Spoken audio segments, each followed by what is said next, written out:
in, I think it was about the fourth grade, that's where they noticed that I had a speech impairment and that I needed to go to a speech therapist. Mhm. And so I knew I didn't want to speak like that the rest of my life, though, Paul. I Mhm. knew I wanted to change. I wanted to be able to speak just like everybody else. And as much as I hated going to speech therapy, I went to those speech therapy sessions at school, and I practiced relentlessly on pronouncing the words with the sound of the S and all that. But then I would say the next time that I had more of an awakening in terms of wanting something better is probably in the fifth grade. By then, my mom had gotten married. I had a Mhm. stepfather. He was an alcoholic, Mhm. and life was miserable, Paul. Like, Yeah, I it understand. was a very challenging time. And I started to see that I didn't want to live like that when I got older. That if and when I had a family, I wanted my family to have a better life than what we were experiencing in Mhm. our home life at the time. And the challenging thing, or I would say the sad thing is, a lot of people didn't know what we were experiencing. They Right. didn't know the stuff that was going on behind those closed doors because we didn't talk about it. Yes, yes, I understand. I Mhm. understand. In fact, that some of the neighbors were probably going through the same thing, but because people didn't talk, they didn't know. Because Mhm. I went through a very similar situation. Yeah, Mhm. very similar. And it just goes to show you how to be an overcomer, Yes. being able to overcome it and the hurdles in life. It And teaches you a lot of skills. it does. It does. You don't have to Especially, look at it as a bad thing. I can look at it as what sure, did it do for me? How did it make me better? Right? absolutely. Absolutely, for sure, for sure. So thank you for sharing that. Now, you had a successful high-level career in the federal government, including serving as a senior advisor and working on high visibility projects. What were some of the biggest lessons you learned there, both about leadership and about yourself? Woo. Okay, Paul. So when I think about this and when I think about leadership and looking back now, right? I think one of the biggest takeaways is the title, Uh-huh. the money, the office. None of that makes you a leader. That's correct.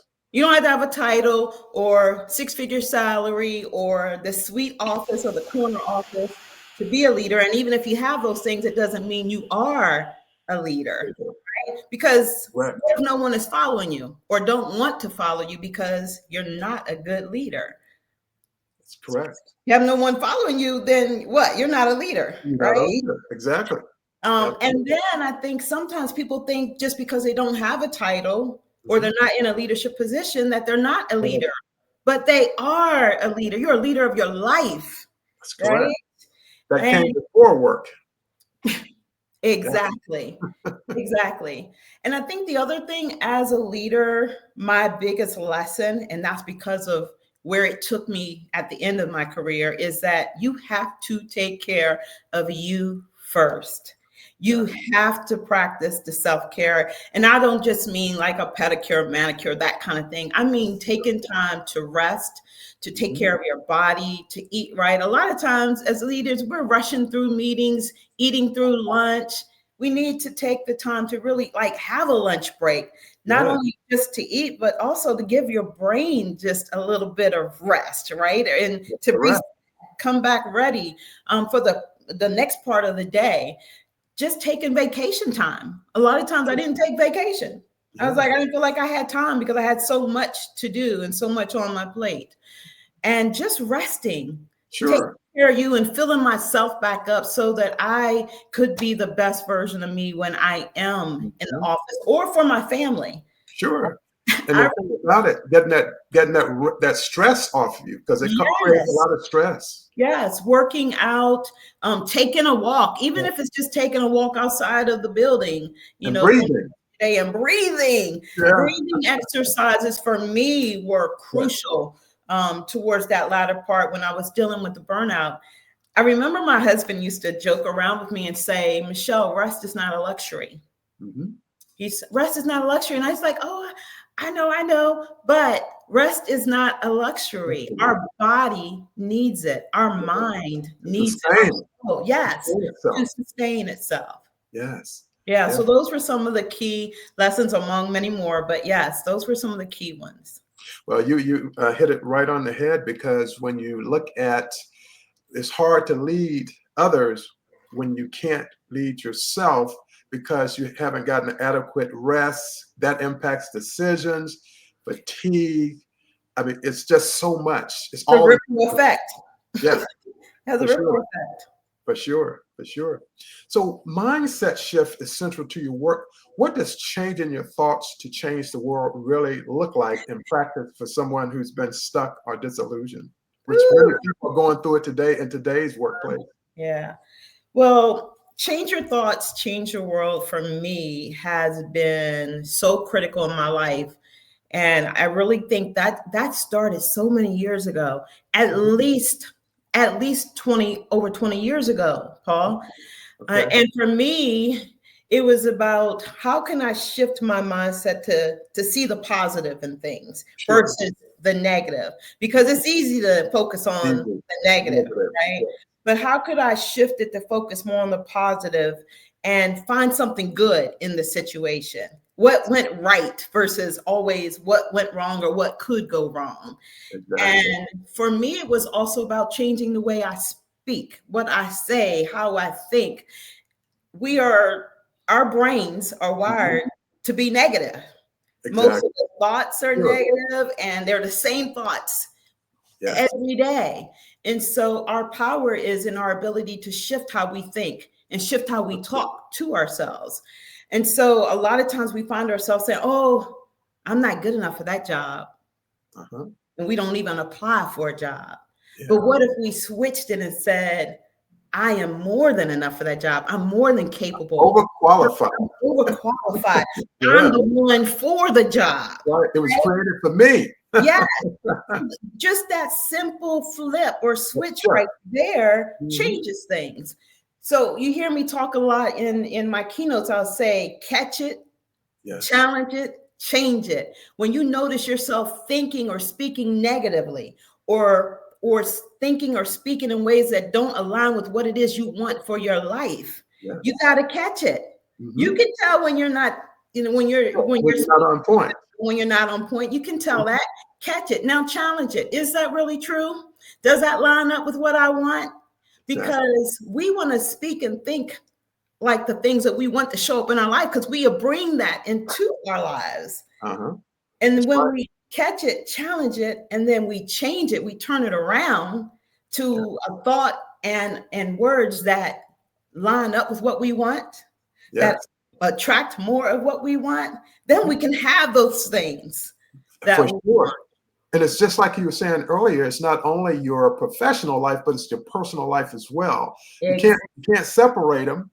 It's nice to leave them at the door, but a lot of times the things from work go into the personal life as well. Mhm.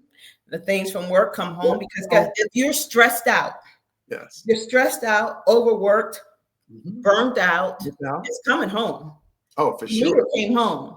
It started to impact my relationships with my husband or with Mhm. my kids. It impacted my health. Yeah, So when we can start to change it, everything starts with a thought. it does. Everything. Think about that. Everything. This podcast that we're on started with a thought. Oh, Someone thought of the idea to yeah, have a podcast, and it exactly. evolved over time. And look where we are. Yep, and words as well. And words. They One put it word. out there. They Yeah, put it out there in the atmosphere, right? that's right.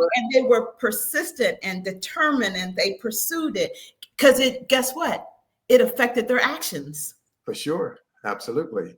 Mhm. Absolutely. So Absolutely. being able to shift how we think and shift how we talk and taking control of that changes our lives. We can change our relationships.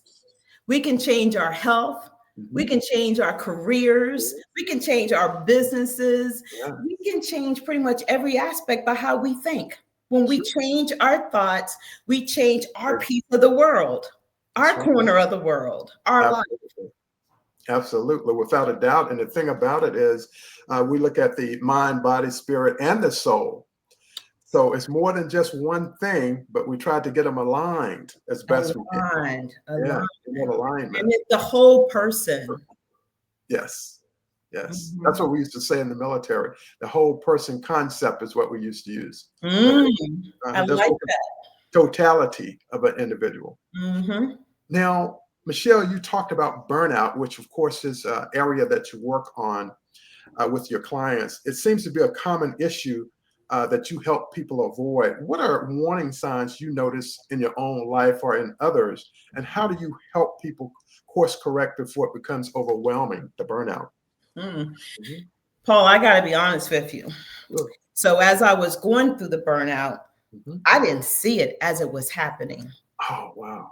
I didn't see it initially as it was happening. My Mhm. husband could see it. Uh-huh. I couldn't see it. You saw the changes. He was seeing the changes in Uh-huh. me. And I'm thinking, oh, I'm okay. I'm okay. I just got to get through this project. I just got to get through this other priority, or I just got to get Deadlines. Yeah. and pushing through. Things are going to get better. I Mhm. remember even one day, it's funny you asked me this. I remember one day at a senior executive that I work with came into my office. He shut the door and he said to me, because he knew I had a lot going on. There was a lot happening. There was a lot of change. And he said, Michele, you know, you can't move at this pace a long time. If you try to do it, you're going to burn out. It's like, oh no, I'm okay. Uh-huh. I said that. He said burnout. And I'm like, I'm okay. I'm going to be all right. It's only temporary. You know, he was telling me to change in terms of how I manage my calendar, to not let people Mhm. put so many meetings on my calendar that Sure. the way that it was. And so hindsight, looking back, I can say, man, I was exhausted, Paul. Oh, for sure. Mentally, physically, emotionally. Yeah. I Spiritually. Yeah. drained spiritually, like I Mhm. was empty, depleted. I had brain fog. I couldn't think Uh-huh. clearly. Um, I had insomnia. I couldn't hardly sleep at night. Then I couldn't eat because I would try to eat and things just would get all messed Right. up with my stomach. I had pain in my body. The stress Uh-huh. was affecting my body. And Oh, so I yeah. was It would having definitely be able. pain, and I was going back and forth to the doctor. They were trying to figure Mhm. out what was going on, but nothing was showing up on the Sure. test to say this is wrong. But here's the deal: stress will attack your body. It sure will. I call it the silent assassin Yeah. because you don't Yeah. even see it happening. It's not showing up on the Sure. x-ray. It's Yeah. not showing up on the typical exams that they may run, but Uh-huh. it's doing the damage behind the scenes Oh, in your yeah. body. And so all of those things, my mind, my body, the exhaustion, man, even if I did get a better night's sleep, I won't say a good night's sleep because a lot of times it was really not a lot of sleep, Paul. Because you had it on your mind all the time. Yes, yes. The next thing and the next thing after Mhm, that. Yeah. mhm. But when I did get a little bit more sleep, but still woke up feeling like I was exhausted, like I hadn't slept at all. Exactly. Yeah. And then Not wondering, getting that blood flow and yeah. Just yes. And so just wondering, is this just the way it's going to be for me? That's what I started to wonder. Is this just the way it's going to be? And so I thank God that after talking, my husband was pointing things out to me. uh-huh. Unfortunately, I tell my story, I landed in the emergency room, Yeah. burnt out, Out. hooked to wires to my Yeah. heart, and wondering, like, EKG. Uh-huh. yes, EKG, Mhm. all kinds of tests being run on me because that day I came in there, I was a Yeah. mess. Uh-huh. And I was wondering, I remember lying in that bed and I would, Paul, I kept wondering, like, how in the world did I get there? Yeah. How did I get laying there like that? Mhm. And my husband, I told you before, said he was preparing himself to be alone. Yeah. It was that really close. It was that Yeah. close. And Uh-huh. so I decided then that I had to fight. I Sure. had to fight to come back, to reclaim my life, to fight for my life. And so in the process of doing that, I got a coach, I got a therapist. Mhm. I disrupted everything that was normal for me because Yeah. I wanted something more than what I was experiencing at that time. Sure. And in the process of doing the therapy and the having a coach, I learned breathing. Uh-huh. Breathing techniques are real to calm down the anxiety, to Oh, calm the for stress, sure. and being able to do that throughout the course of the day. I shared that with one of my coaching clients today. We did the exercise right then and there in terms of how we breathe and the tools we have. Sure. I utilize tapping, believe it or That not. was really great. Yes, I've done that. Mindfulness. Yes, mindfulness, meditation. Yep, that's I right. did body scanning to like just getting connected with my body and notice what I was feeling. Not that I had to suppress it, but what am I feeling? This tightness in my stomach, the butterflies, the nervousness, the tightness in my shoulders, and just all of that, assessing how am I doing from head to toe, right? Okay. I did yoga. I practice affirmations. Okay. Uh-huh. It I all makes a positive my difference. morning routine, Yeah. having my gratitude time, my prayer time, my devotionals. Like if I tell you, Reiki Yeah. Well, the and good thing about it is that prayer. you had all of those amazing options there. Yes. Yeah, and some people don't have those options. They don't have one or two. You had many, which the fact that you incorporated them made all the difference. Yes. And so I show my clients how Mhm. they can incorporate some of these same techniques and tools to help them even before they get to burnout. Exactly. Yes. Before they get there, you might be on the Recognize edge the of it. signs. Recognize the Yes. signs. And Yeah. what the signs are. Yeah. Yeah. Because I did spiritual coaching, and it has a lot of those applications in it as well. Mm. And I not only, the student appears when the teacher appears when the student appears, right? That type of thing. Exactly. And Exactly. so I can practice it on myself, and also incorporate it with my students as well. Yes. And isn't that the beauty of it, though? We learn Yeah. so much, and they don't have to necessarily experience everything that we experience because Right. we can share the tools and techniques and strategies that we found that worked that they can try. For sure, for sure. Well, I tell you, we're all glad that you were made that transition back over to being who you are. And we also know, I know with me that I came from very humble beginnings, and well, let's just face it, it was poverty. 10 kids, Right. right? 5 boys, 5 girls. And so my whole thing was, and what I think what you're saying is you were seeking excellence because you know what you had been through. And Yes. you're like, I don't want to go through that. What I grew up, and I'm the same way. Yeah. And so you push yourself extra hard because you know what's at stake. Yeah. Yes, Paul. Extra hard. Extra Right? hard, exactly. Because Can't we go down don't, that path. yeah, we don't want to go down that path. We don't return to that. I gave myself no options of going back, right? Absolutely. But you were pursuing excellence. And pursuing excellence. Yeah. Really. Mm-hmm. Every day, that was my prayer. Lord, help me be an example of your excellence in everything I do and everything I say with the people I come in contact with, because I'm a representative of his as well in what I do and how I show up. That's who you were actually working for. That right there. We're working for him right now. All that of us. right there. So you made the bold decision to retire early in 2019 from a six-figure career. What fears came up in making that leap, and how did you manage a move through them? Because the trepidation with any change that's coming in, but you were making it, okay, so I've been working with this organization for 30 some odd years.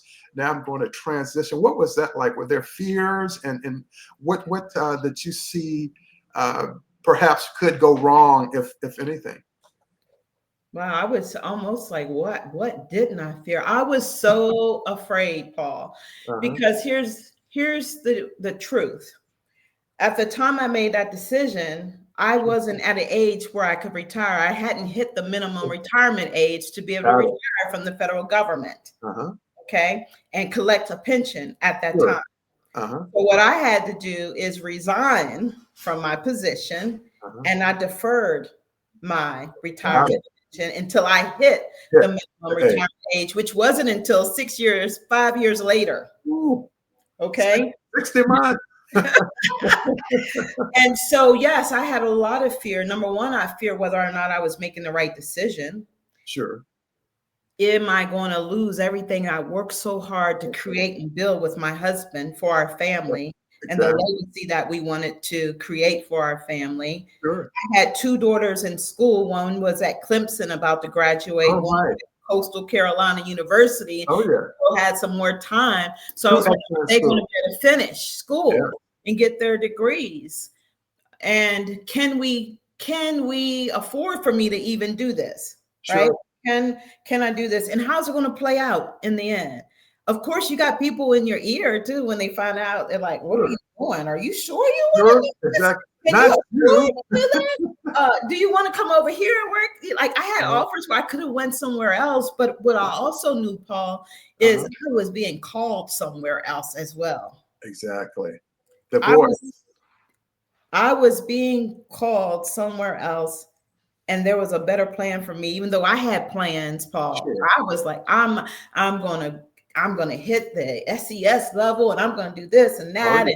And when I started my career as a young 20 something, you want to Uh-huh. go to the top, right? You want to hit Sure. it all the way. And so at Absolutely. first, Making it count. yes, at first I felt a little bit like, man, you didn't quite hit your goal that you said you were going to do. You're just a little bit from Uh, that. But at the same time, I remember my mom kept saying to me, is what good is it for you to make all that money if you as sick as you are, dealing with what you're dealing with, going back and forth to the doctors and doing all of, the oh, impact it yeah. was having on your body. And Uh-huh. my husband saying, I don't care about that money. Sure. I care about you. I want you to be around. And so I was scared to death the day I went to the office to give Make my your resignation. notice that Mhm. I'm resigning. I didn't know what they were going to They, say, they couldn't believe it, I'm sure. and it was a shocker. Oh, Um, yeah. but looking back, I realized it was the best decision that I could have made for myself. Mhm. And sometimes the thing that we're holding on to so closely is the very thing we need to You let need go. to let go. Exactly. And that's Yeah. what it was for me. As scared as I was, as terrified as I was, it was sucking the life out of me. And so I Exactly. had to um, make a change. Change. And my husband was adamant, Sure. something needs to change. Yes. He didn't want to lose me.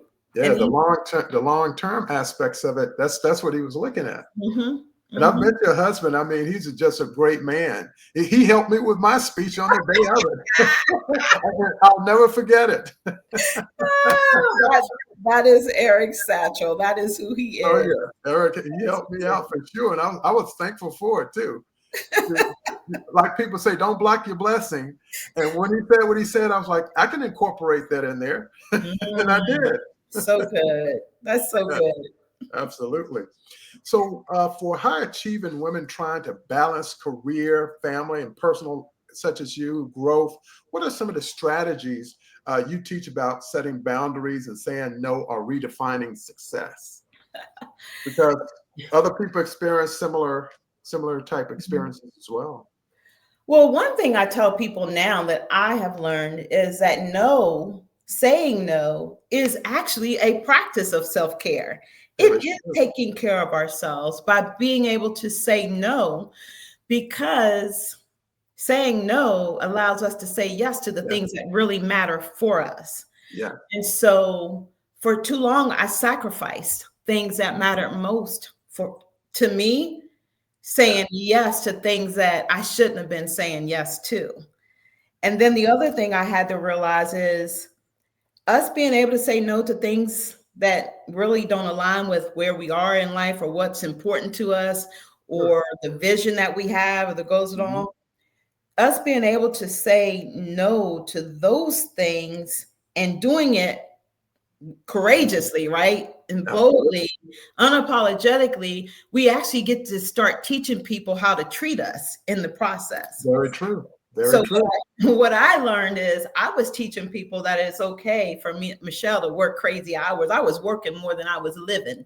I was working, Yeah, working, working. When I wasn't working, I was thinking about working. And so I had to actually teach people how to treat me, that I'm sure. not going to be available all the time, Right. Yes. checking the phone all the time, on Right. email all the time.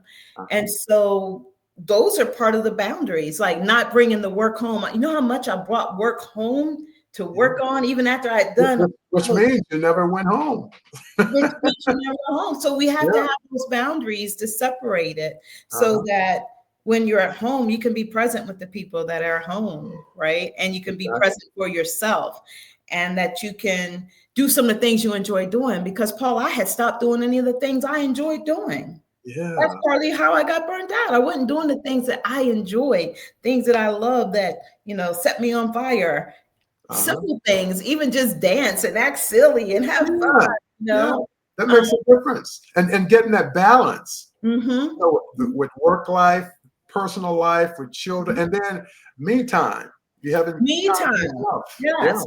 Scheduling that in. And then I remember getting to the point where I put my phone in the bathroom. Uh-huh.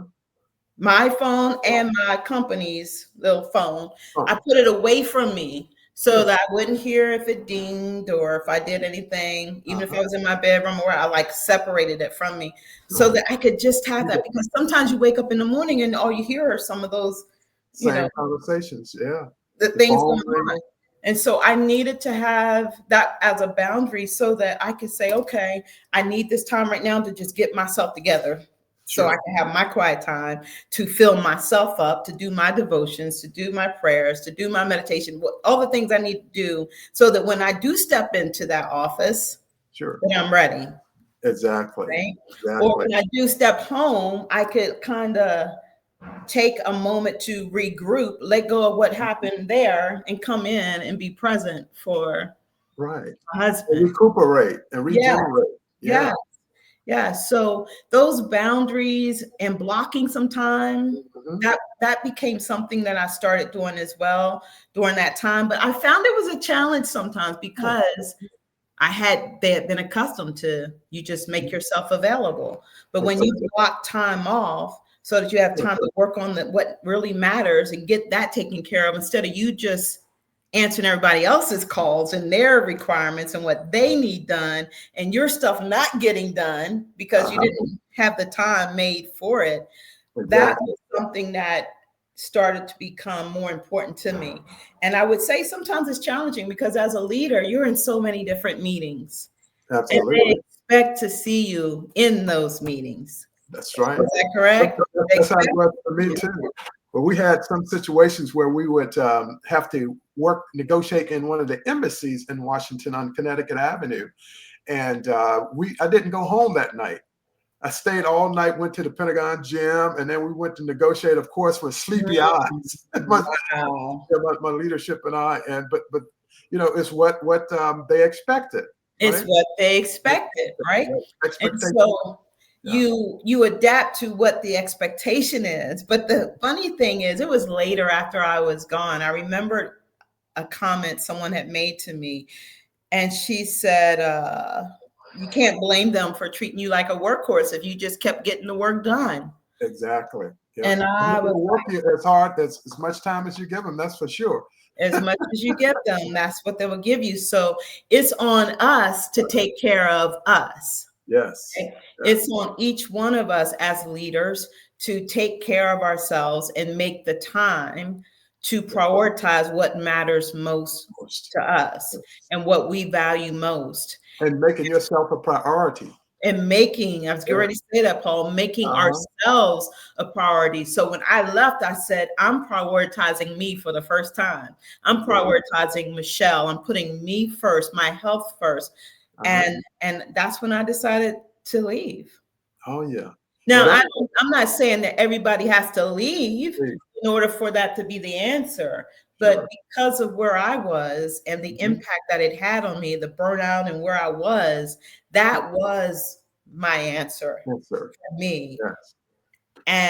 And truth be told, I think this is my opinion. Sure. I'm a person of faith.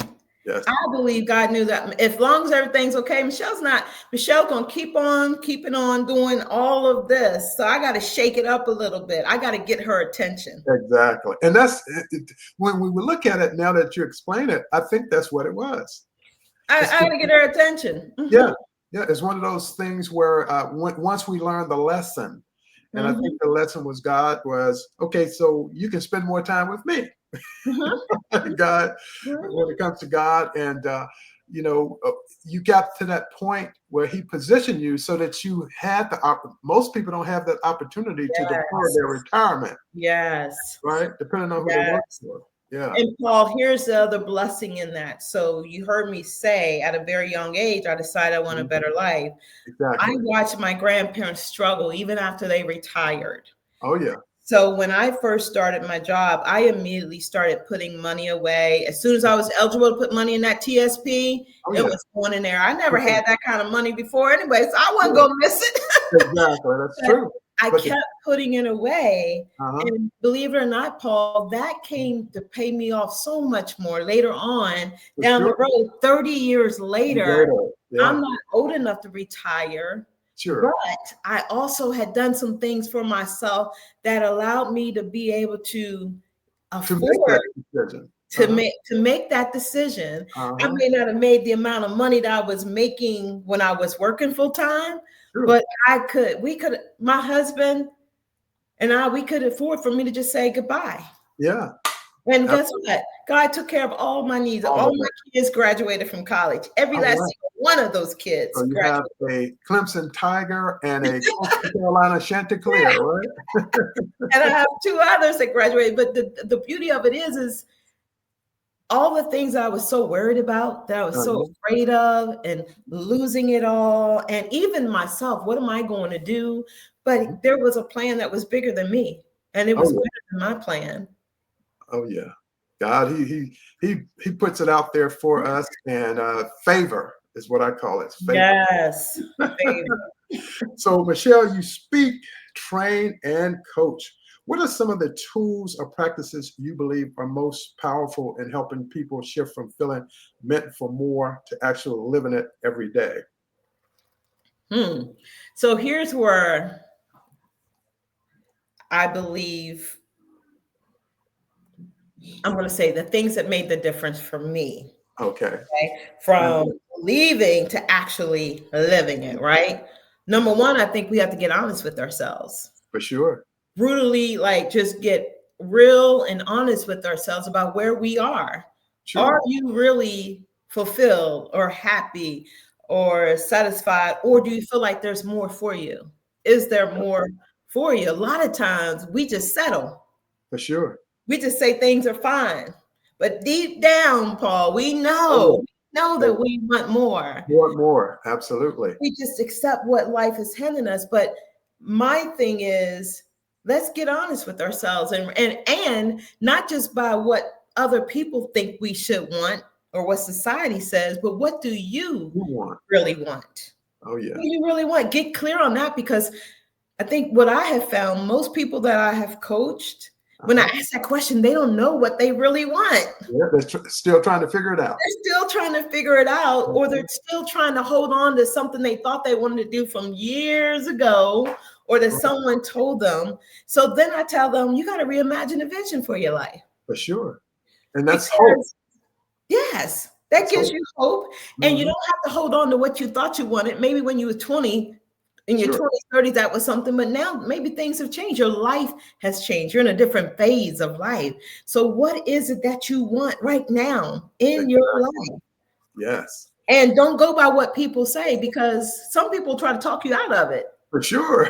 That's your vision. God gave you Right. that vision. He gave me the vision for speaking. Yeah, Uh-huh. it didn't seem like the like it seemed crazy at the time, but I'm a speaker now. I'm an Absolutely. international speaker. International speaker. So And reimagine that vision for your life. and let's go into that right now.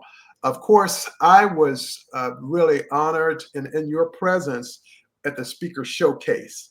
And she had this speech, Michelle had this speech titled, Listen, Fight for It because it's worth it. And I'm telling you, I sit there and I listen to that, and it was like, it really got to me. It got to everyone in that auditorium. And that was at the AFI there in Silver Spring, Maryland. Would you like to share about that experience, Michelle? Because it impacted us all. And she delivered her speech at the end. You know why?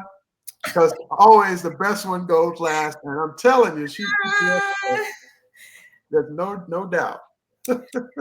fight for it because it's worth it Worth it. has Yeah. so much meaning to me, Mhm. right?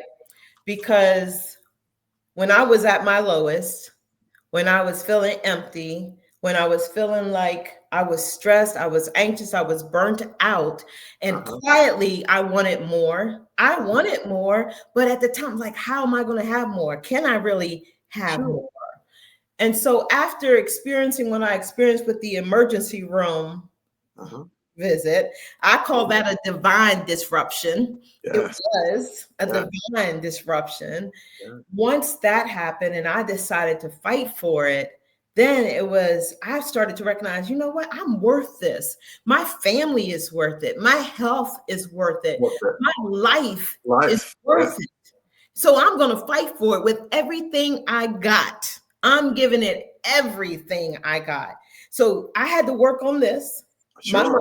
mindset, That's because the beginning. that's where the fight begins. The head and the heart. Yeah, yes. The fight begins in our mind, and our mind can be used for us or against us. Yeah. It's the weapon, but Yeah. how are you going to use it? Yes. Right? Making those So, good decisions. exactly. Mhm. And so fighting for it meant, for me, it meant shifting how I think, changing how I think. You heard me earlier say, catch it, challenge it, Uh-huh. change it. That Yeah. was part of the fight, changing how I think and how I talk, because some stress can be brought on by how you think, how Yeah. you talking to yourself, how we are looking at things. And then reimagining the vision, because you're not married to the old vision of Sure. what you thought, and you can have a new vision. So just taking some time to really think about, what does that look like for me? Sure. So I had to start to think about, what does my vision look like to me? Uh-huh. Started to see myself as speaking. You know how crazy it was, Paul? I took a famous speaker's body, Uh-huh. speaking to a crowd, chopped their head off and put Well, my head on there and put it on my vision board. yes, that's imagination. Imagination. I had to visualize this thing.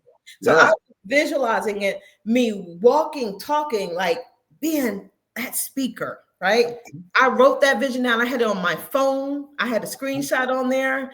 And then taking the time to feed our soul. For sure. Our Got to spirit. feed the soul. We've got to do it, Got to because do it. it's going to take something higher than us, Paul, to Yeah. get through this fight. Hmm. And no one else can do the fight for you. That's right. Everyone It's has you. a solo. Solo. Exactly. Yeah. We have to do it. And so part of fighting for it means you got to decide, number one, you're going to fight. That's right. You got to get in the fight. Right. You got to get in the fight. So deciding that I'm a fight for it because I'm worth it. It's worth it. The more, the thing that you want, the health, the relationship, the career, the finances, whatever it may be for you, you decide that it's worth it. And then you have to commit to it.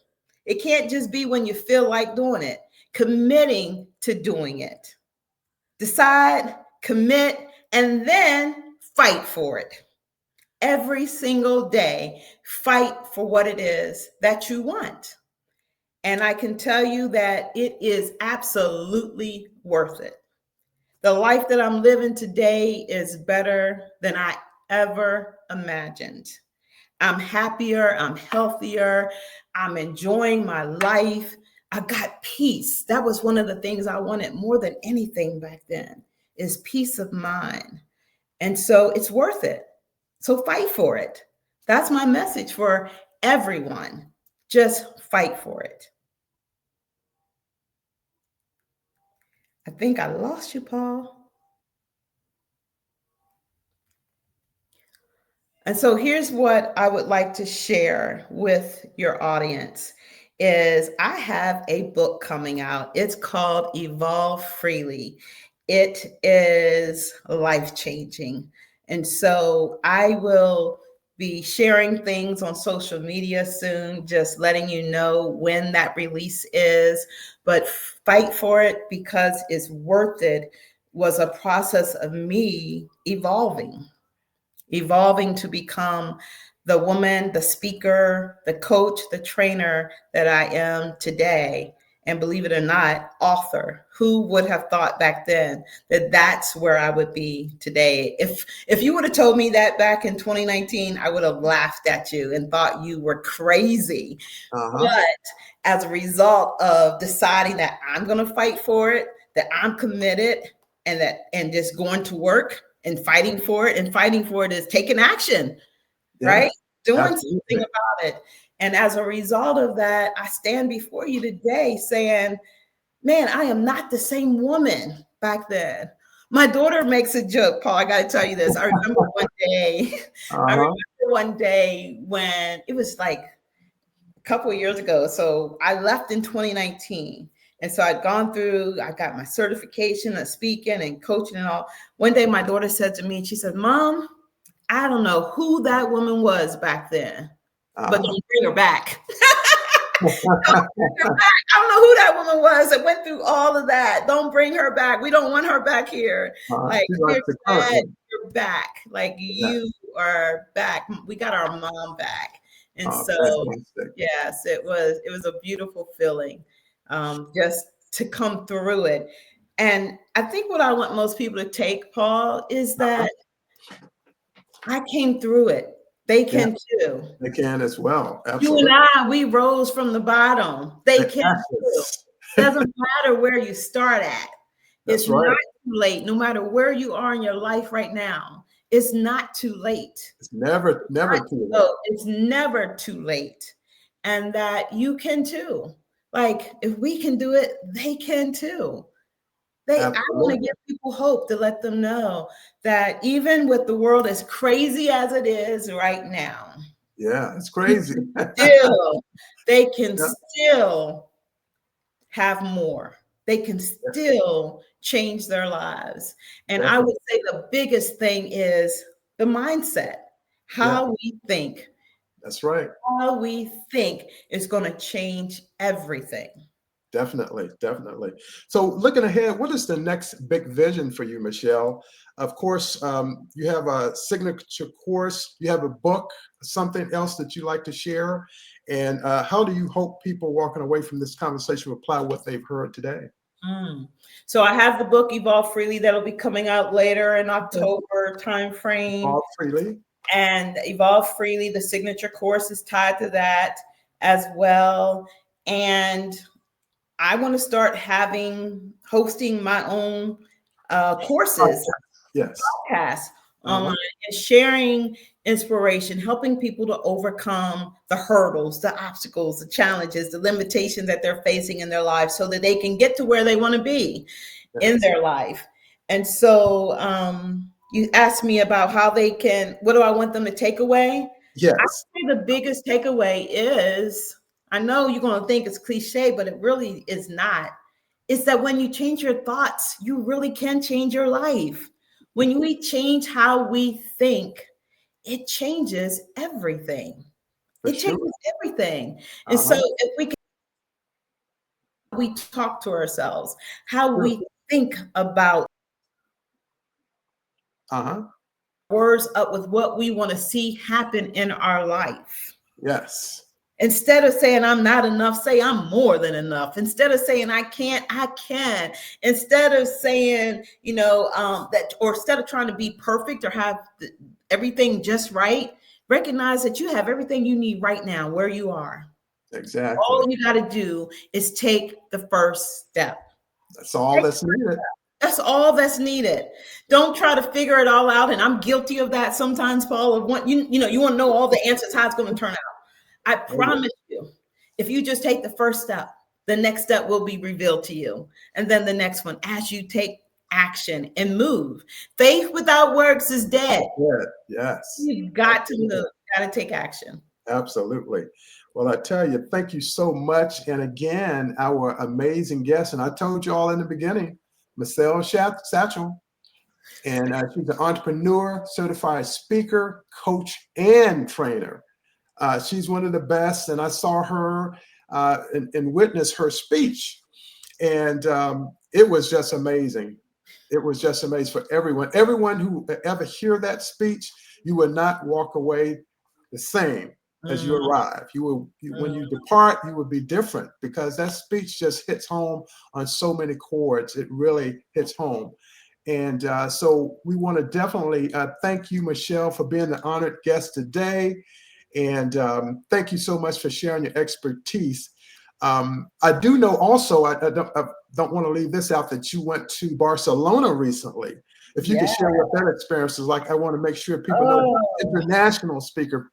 So, Barcelona was an incredible experience. Number one, to be able to see that the message resonated no yes. matter where you were. It's a Uh-huh. global message to fight for it. I remember a lady saying to me at the very end, Paul, saying, Mhm. Michele, I'm where you were, but now Oh, I know what to do. She said, now I know what to do because of you, because of what you just shared. And this is what I'm going to do. And that's what it's all about, being able to definitely. impact people, right? So that they can Absolutely. make changes, so that we can help them to change their lives, Yes. right? And Right. You've so, been shining your light so others may see what's possible for them. Yes. And exactly. I know Barcelona was nice. It was beautiful. Barcelona was beautiful. The people were beautiful. The food Dr. was Pearl good. Wood, who provided this environment for us to have Yeah. this experience and for us to use our voice to make an impact. It Mhm. was just, it was a blessing. I was honored to be there, but I felt so grateful and blessed to be able to be there, Uh-huh. to allow, to see what God has done in my life Sure. and let others be able to see that what he did for me, he can do for them. It's Good for them as possible. well. It It's sure is. Even over the ocean, it's possible. possible. Yeah. Well, all right. Well, thank you so much. And what we want people to know is that this particular episode here taking place, of course, today. And it's going to be episode 311. So when you go to Apple Podcasts, go out there and provide Michele Satchell with a 5-star rating and review, because all of the content that she provided today, she's doing awesome work. And it's just my honor to know her and her husband. I mean, they're really wonderful people in that GSU community. So it's really amazing. But I want you all to go out, rate, and review this particular episode with Michele Satchell. When God made her, he threw away the key. Thank you, Paul, for having me. I so appreciate you. Thank you. I'm honored to be All here. right. Well, thank you all for listening. And this, of course, is recorded, but thank you all for listening, and recommend it to your family, your friends, and your colleagues. And before we go, Michele, I'm going to press this closure, but hang on, and we'll talk a little bit more. Have a great day, everyone. I'll see you on the next episode. Bye.